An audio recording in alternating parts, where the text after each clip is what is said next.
Do you want to be able to impossible? Are you sick of not being able to land it? Is enough enough? Well, you've come to the right place, because I remember what it was like when I couldn't impossible. I remember exactly what it was like. It was hard. It was just, I looked at it and I was like, I can't really do this. But over time, after I tried it enough, I really got the motion, and I pretty much understand the trick now. So in today's video, I'm going to be going over how to Ollie Impossible.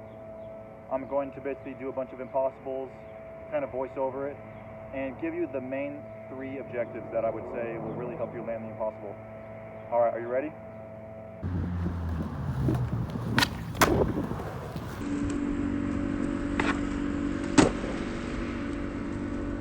And yeah, guys, the main key for this trick is just don't get discouraged. Just because I know it takes a while to learn it. I know it can be really, really difficult and frustrating at times, but you just got to power through it and really just, just grind your way through it. You'll learn it eventually. Step number 1. Step number 1 of the Ollie Impossible is pretty simple. It's just foot position. Your front foot really isn't doing much with the board, so I'd say really just kind of put it below the bolts, kind of pointed. You're really just bringing your front foot up. Your back foot, try to put it in this little pocket right here, and don't put a lot of toe hanging off the board. Like, don't put too much toe, but also leave a little bit hanging off. And it's really, you want to put it near this pocket right here. So I kind of like put my feet like this. As you can see, I pretty much put my back foot almost like a tray flip. It's pretty much real snug in that pocket. For a tray flip, I put it right here, but for impossibles, I really try to keep it even more in the pocket right here. And your front foot, it really doesn't matter. Honestly, I'd say just for a kick flip.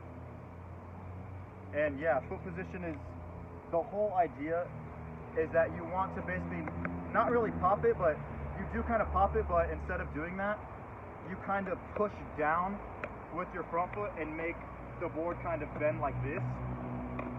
And by adding this pressure, and by making this side of the board touch the ground, it really makes the board just kind of suck just right into your feet. Like after you do that, it really just comes down to sucking it up, getting the board up in the air, and then bringing your back foot up like that. So you could practice it. And a good way to practice the Ollie Impossible is you just kind of bail it out. You just kind of you don't put your front foot on, but you put your back foot on, and you just kind of practice it. And that will give you the motion of doing it pretty good. I get it. You're too scared. You don't want to try it. You simply are too scared. Well, this is what you can do if you want to practice the motion without hurting yourself. You kind of put your back foot right here, and you just kind of do like an impossible, and you just get the motion. You feel me? That's going to basically help you just like get the motion. Step number 2. Step number 2 is basically wrap. Wrap and bring your foot up. Once you pop the board, and once the board is kind of in the air, you have this momentum where you're really bringing it in the air. That's when you have to wrap and also bring your foot up. You know what I mean?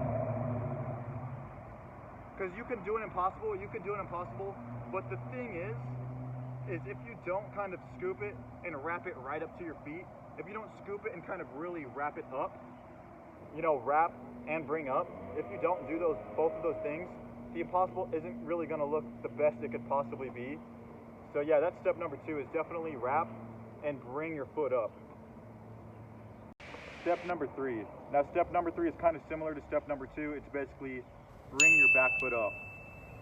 Once you get that scooping motion, you just got to simply bring your back foot up in the air, and that's going to really give the board a fantastic look.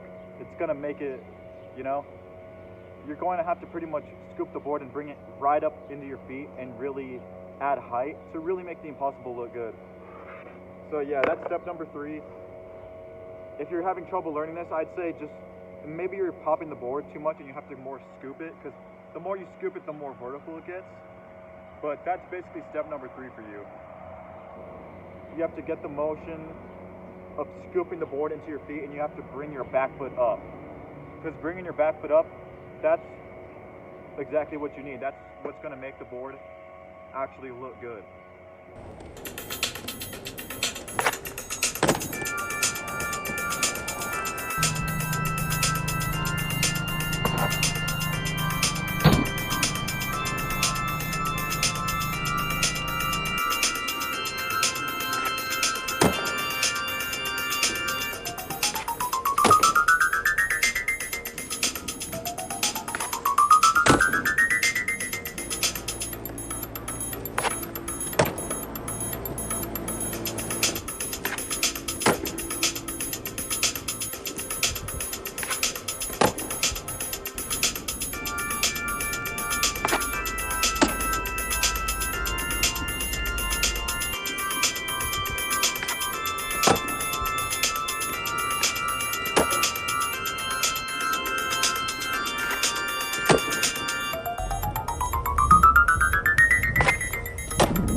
feel possibly inspired? Did you possibly understand and get the mechanics of how to do an Ollie Impossible? All of these things are things that I hope for you. But anyways, I hope that this helped you. This has been my How to Impossible tutorial. And yeah, to be honest with you, I know what it's like to not be able to impossible. It's hard. It's frustrating. You know, you look at it and you're like, dude, I can't do that. Like, it's one of those tricks that I can't do. But that's skateboarding for you. It's hard work and determination. If you power through and you just keep trying to learn the trick, you're eventually going to learn it. And yeah, you just gotta keep trying. Don't stop skating. Keep trying the trick. And don't give up trying the trick, because honestly, this trick probably took me a couple of months to even learn. So yeah, hopefully that trick tip helped you. Just go grab your board and just impossible in front of your friends. Just bam, impossible. They'll be like, oh my, this dude can impossible now. Like, he is a force not to be reckoned with. Like, this is ridiculous. You can impossible outside of the burger shop. You can impossible outside your girlfriend's house. You can just go around town and impossible. It's a great trick, especially for gaps. It's a cool looking trick. So yeah, guys, hopefully that helped you. See you in the next video. Hit subscribe if you really like the video, you know.